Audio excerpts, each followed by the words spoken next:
Мы провели 3 дня в Сан-Хосе, затем в Европ-Кар взяли в аренду автомобиль и поехали в Монте-Верде. Знаменитый облачный лес я хотела очень посмотреть, потому что там много животных обещали увидеть, много интересных птиц. По пути единственное кафе, которое нам встретилось, и оно оказалось вегетарианским. Очень красивая обстановка в этом кафе, приятная очень хозяйка, сама она тоже к нам вышла.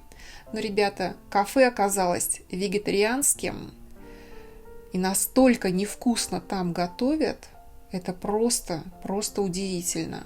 Я даже не знала, что настолько можно отвратно готовить. Вегетарианские блюда вообще-то можно очень вкусно приготовить при желании. Я себе заказала сначала воду кокосовую, а это у меня было севиче, только вегетарианское. Но хумус, он был съедобный. Все остальное севиче, это тоже было такое, знаете, я даже не могу сказать на любителя. Невозможно было есть. Чипсы, которые нам подали, они были как камни. Я вообще таких чипсов... Эта пита настолько высушенная, она вообще какая-то была несъедобная. Но, к сожалению, я была очень голодная, а это было единственное кафе, которое по дороге было в Монте-Верде. Поэтому никаких у нас других вариантов не было. Питер заказал себе какой-то там бутерброд, тоже это был вегетарианский. Я даже не помню, съел он его или нет. Попробовать-то он его попробовал.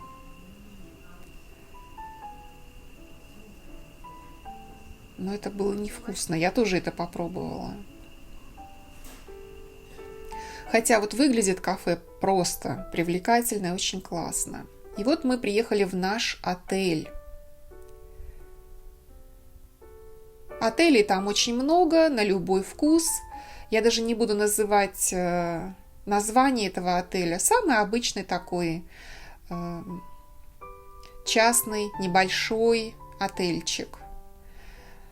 2 здания здесь, 4 комнаты в одном отеле, кухня и 2-й этаж, там хозяева живут.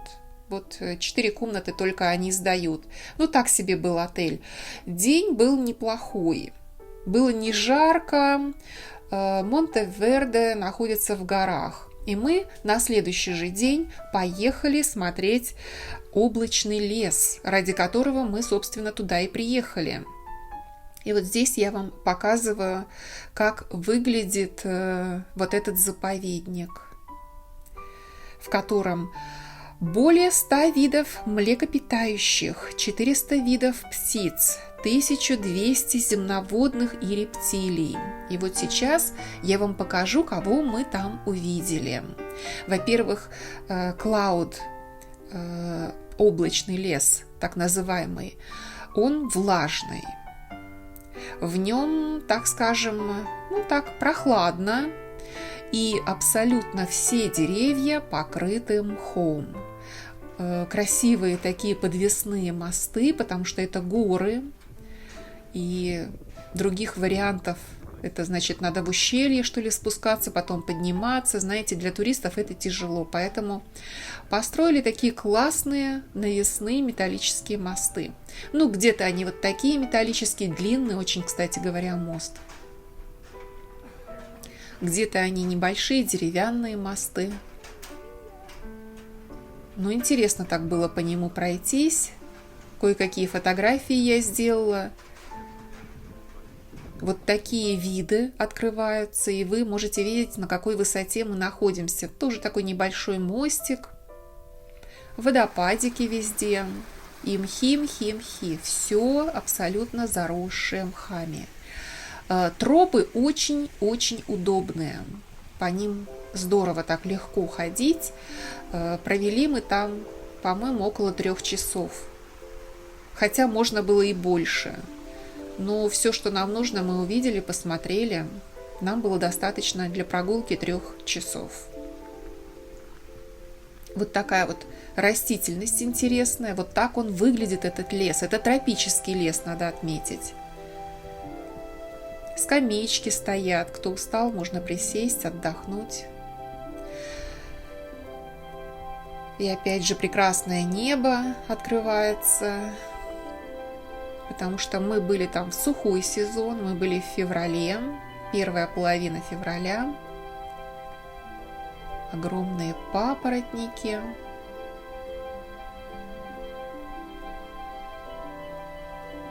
Дышится там очень легко. Вот дерево, типичный представитель. Видите, как в лианах и в мхах все. И вот так все деревья. К ним прикоснуться, честно говоря, страшновато. И угадайте, кого мы там увидели из животных. Вот они. Это насухи. Но увидели мы их, ребята, не в лесу. В лесу невозможно увидеть вообще животных. Мы ни одной птицы там не увидели, ни одного животного. Ни одного насекомого, ни одного комара, ни одного паучка, ни одной лягушечки. И только вот этих насух мы обнаружили около выхода за центральным зданием администрации, там, где они, как вы сами понимаете, выбрасывают все отходы. Где еще насухам быть? И где еще вообще можно встретить каких-то животных? Там же в Монте-Верде находится такой городок, называется он Святая Елена, Санта-Елена. После прогулки по тропическому вот этому облачному лесу мы зашли выпить кофе, потому что в Коста-Рике выращивают кофе, и если вам повезет, и он будет очень свежий, он будет очень ароматный, очень вкусный. Но тот кофе, который нам достался, он был точно такой же, как вот в Калифорнии мы покупаем. Ничего такого особенного я не нашла в этом кофе.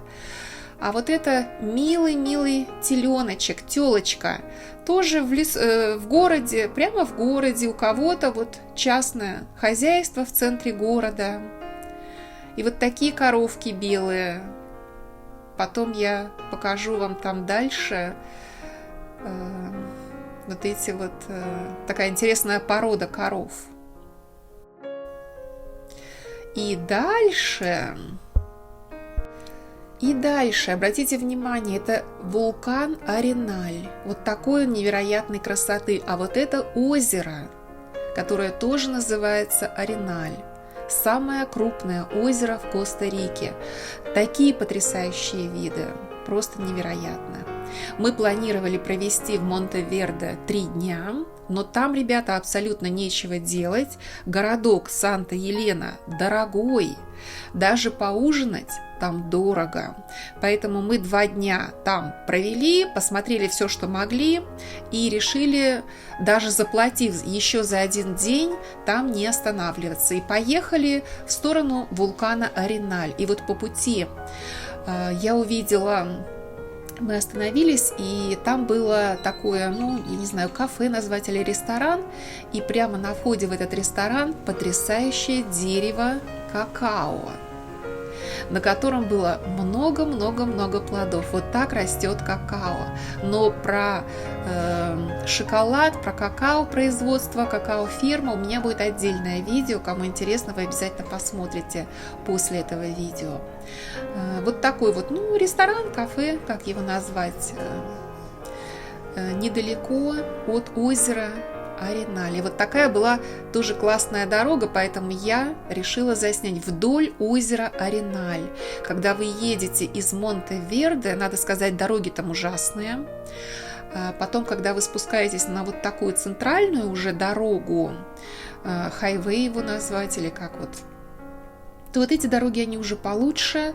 Горная дорога была просто ужас, там скорость была 15 километров в час, а здесь уже нормальная скорость, и вот вы можете видеть, как выглядят окрестности. Ну, поскольку мы живем в Калифорнии, я, конечно, вот моим глазам вот эта зелень, она была очень-очень приятна. Но обратите внимание, дороги, одна полоса в одну сторону, одна полоса в другую сторону. Поэтому, если только случается какая-то авария на дороге, то всегда образуются пробки.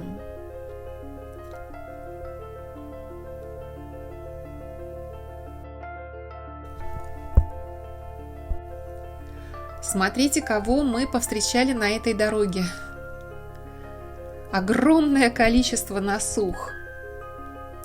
Огромная такая семейка вышла из леса. Они не агрессивные. Вот в Калифорнии, там, где мы живем, в нашем местечке, здесь еноты вокруг. И еноты, они довольно агрессивные и опасные. Их даже желательно не приручать. А насухи, они такие более миловидные. И вот они, дикие насухи, рыли там корешки какие-то. Короче, были заняты делом.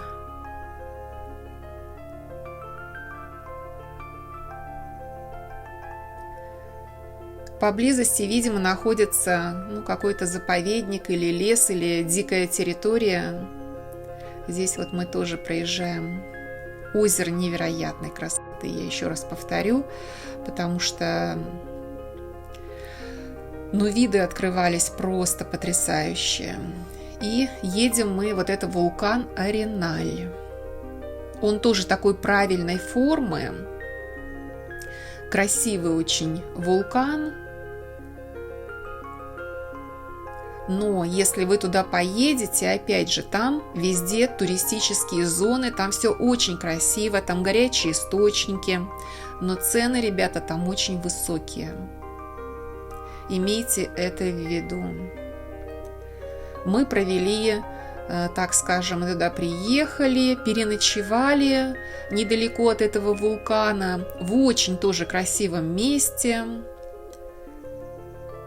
Покажу вам этот отель. И в этом отеле нам провели ночную экскурсию. Она была потрясающе интересная и красивая. И мы тоже увидели много животных. Так что не зря мы оставили Монте-Верде и поехали посмотреть, потому что в первоначальный план вулкан и озеро Ареналь у нас не входили в наш первоначальный план. Вот это территория нашего следующего отеля у подножья вулкана Ареналь. И здесь на территории, вы сейчас увидите, там на дереве сидели туканы, но деревья очень высокие, поэтому на камеру их, конечно... Вот летит тукан. Я попробовала приблизить как могла, но разглядеть все равно очень сложно. Очень красивые птицы. Вот он скачет по веткам.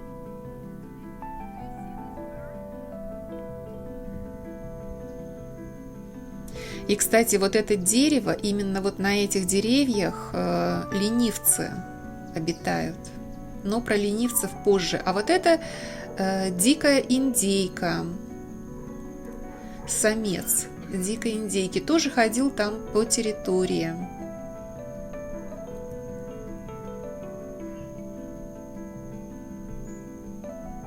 Раз ходил самец, то должны быть и самочки. Вот наш номер, это отдельный домик.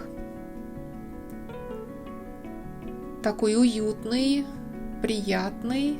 Переночевали мы только одну ночь. Вот как обычно все, что нужно в отелях. Душ был под открытым небом. Поскольку тепло, там всегда тепло. Мы-то были первая половина февраля. Единственное, когда дождь, я уж не знаю, как там душ принимать. А так нормально все было. Как назвать, балкончик такой, или мы называем дек. растения посажены. Вот эти все красивые диковинные растения, это все посаженные растения, потому что реальный тропический лес, там близко ничего этого нет. Реальный тропический лес, он не выглядит красиво и экзотично, как можно было бы подумать. Поэтому вот в этом отеле было много красивых растений, но они все были посажены специально. Вот такой вот геккон. Там их много. Они безобидные такие, милашки. Похож на ящерку, но немножко такая тупая мордочка. Милая такая, так скажем, мордочка. И в этом же отеле был внизу ресторан. Я заказала мясо, стейк, и попросила сделать средней прожарки.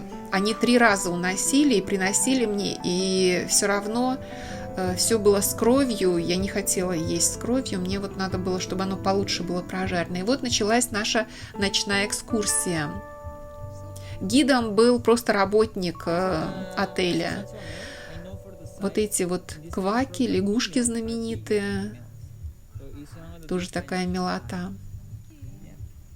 Эта лягушка не ядовитая, она просто такого зеленого цвета. Вот он, наш гид с фонариком. Просто работник отеля. Мы его попросили, и он согласился провести нам такую вечернюю. Это было в 9 часов вечера экскурсия. Дальше он нам показывает вот эта лягушка с красными глазами. Она такая зеленая, с красными глазами.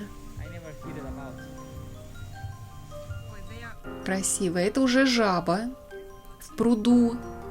У них очень красивая территория, надо сказать, в этом отеле. Черепаха тоже в этом же пруду, водоплавающая. Она небольшая была, сантиметров, я не знаю, 20-30. Днем этих животных не видно, вот вечером только. Их можно было увидеть и разглядеть. Так.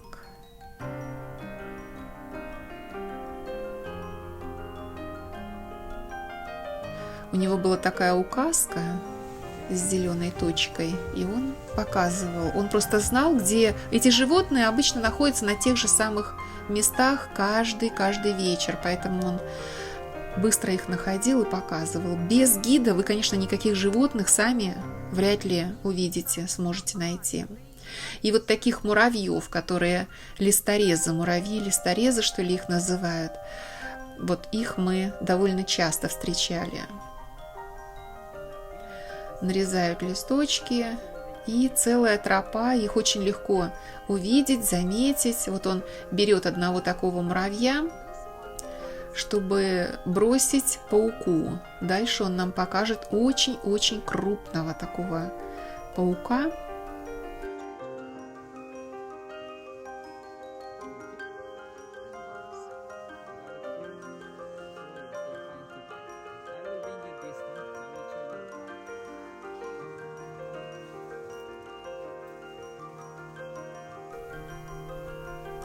Парнишка очень хорошо говорил по-английски.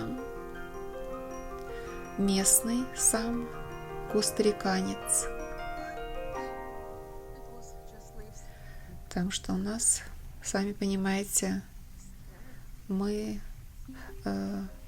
по-английски понимаем, но мой муж еще говорит немножко и понимает по-испански. В Коста-Рике говорят на испанском языке.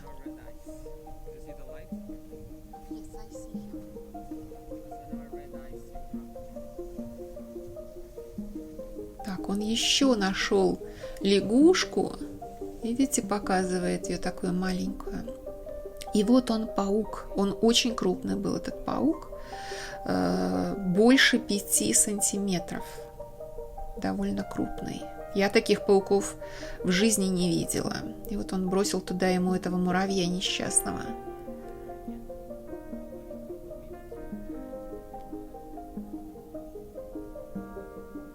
Но паук почему-то отказался охотиться.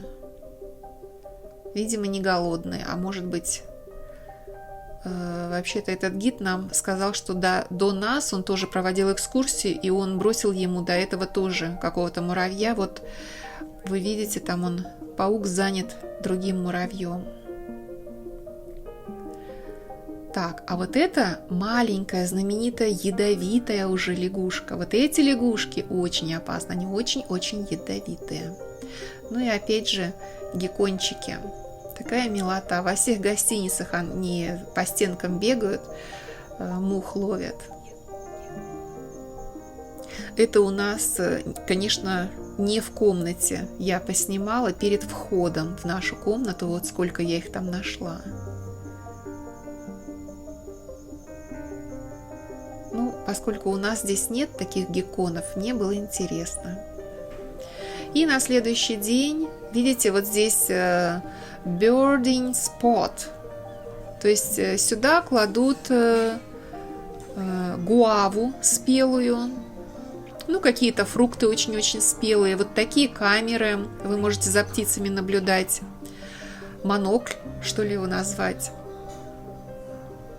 На дереве там какая-то тоже диковинная птица сидела, но на камеру сложно показать. А вот так вот спелые фрукты кладут, и очень красивые птицы прилетают утром полакомиться этими фруктами спелыми. И колибри, очень много колибри, причем там колибри очень крупные. У нас тоже здесь есть колибри, где мы живем, но наши колибри, они не такие огромные. В 2 раза, наверное, меньше.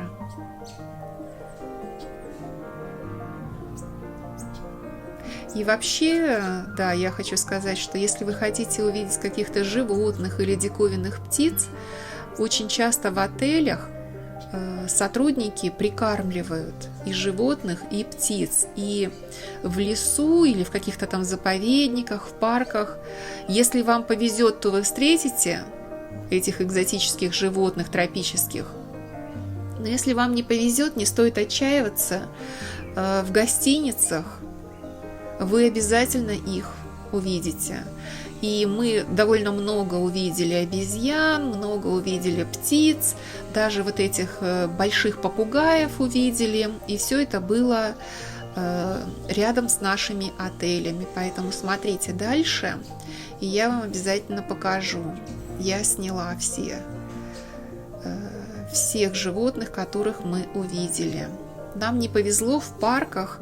Вот мы увидели только Насух, потом в следующем парке мы тоже кое-кого увидели, и 3-й был парк, там тоже мы кое-кого увидели, но сразу скажу, немного. А вот наши родственники, которые ездили до нас, они говорили, что именно в заповедниках, вот в этих парках, когда они были на экскурсии, они видели много животных, поэтому кому как повезет.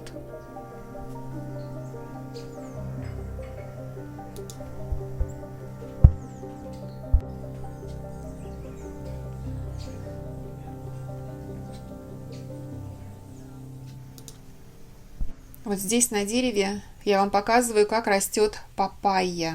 Я для себя открыла этот фрукт там. Здесь у нас бананы цветут и растут, цветок и плоды банана красного. И вот такие растения тоже из-за того, что часто дожди, влажности много. У нас их выращивают как бы в земле, а там они на других деревьях растут. Как орхидеи, можно сказать, но это не орхидея. Потому что мхов много, семечко прилетает, застревает, и вот такое растение начинает расти. Дальше мы пошли, видите, Sloth Park. Sloth – это у нас парк ленивцев.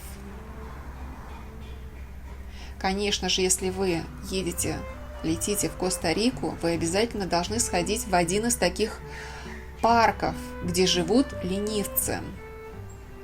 Но сразу вас предупреждаю, сами, если вы пойдете искать ленивцев, вряд ли вы их их найдете, увидите, обязательно нужен гид, потому что деревья высоченные, там, не знаю, по 30 метров с пятиэтажный дом, такие высокие деревья.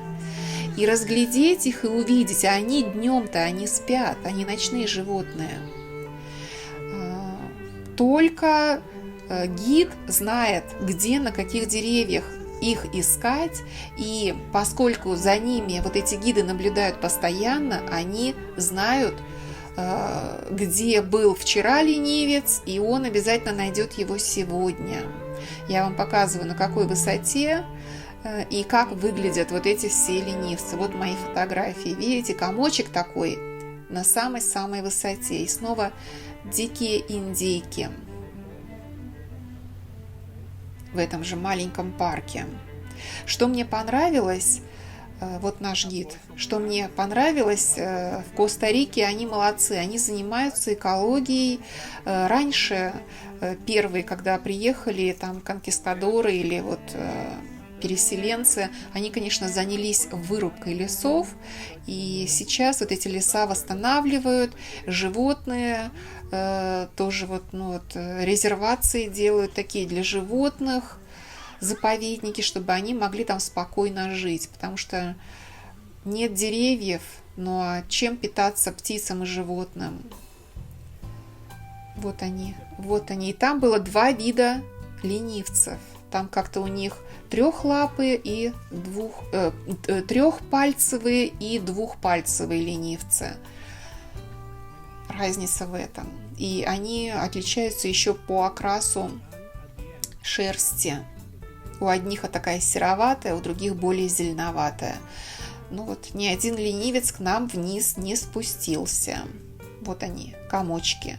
Это я делала максимальное приближение моей камеры. И обратите внимание, вот дерево, на котором он сидит, спит, вот они едят листики этих деревьев. И снова муравьи, тропа муравьиная. Когда идете по парку, самое главное на них не наступить.